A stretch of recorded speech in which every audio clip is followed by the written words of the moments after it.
Good morning. Today is Thursday, January 25th. I'm Corva Coleman from NPR News, and here are today's top stories. The state of Alabama is scheduled to execute Kenneth Eugene Smith today for the murder of Elizabeth Sennett in 1988. She was stabbed and beaten to death in her home in a murder-for-hire plot. Anti-death penalty protesters have rallied against Alabama's plan to use an untested method to put Smith to death using nitrogen gas. The Gulf States Newsroom's Joseph King reports some capital punishment opponents have a personal connection to the effects of death row. About a dozen people gathered in the basement of a church in Birmingham the night before the state plans to execute Kenneth Eugene Smith, including Chris Brown, whose father sat on death row in Alabama for almost 17 years before he was executed in 2003.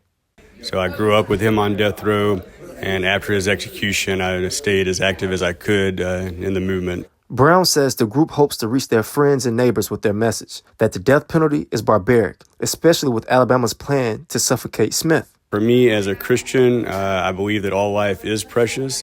Brown says he doesn't trust the state, especially after its botched attempt to execute Smith in 2022. For NPR News, I'm Joseph King. Flood warnings are posted across much of the South today. That follows yesterday's flash flood warnings in parts of Texas, Louisiana, and Mississippi. Separately, there are numerous dense fog advisories this morning. These stretch from North Dakota south to the Florida Panhandle. The United Auto Workers Union has endorsed President Biden for re-election. Biden has claimed he's a strong pro-union president, and during UAW strikes last fall, he joined a picket line near Detroit. UAW President Shawn Fain says there was a clear choice for the union. We need to know who's going to sit in the most powerful seat in the world and help us win as a united working class. So if our endorsements must be earned, Joe Biden has earned it. The UAW leader dismissed Republican presidential candidate Donald Trump as a, quote, scab.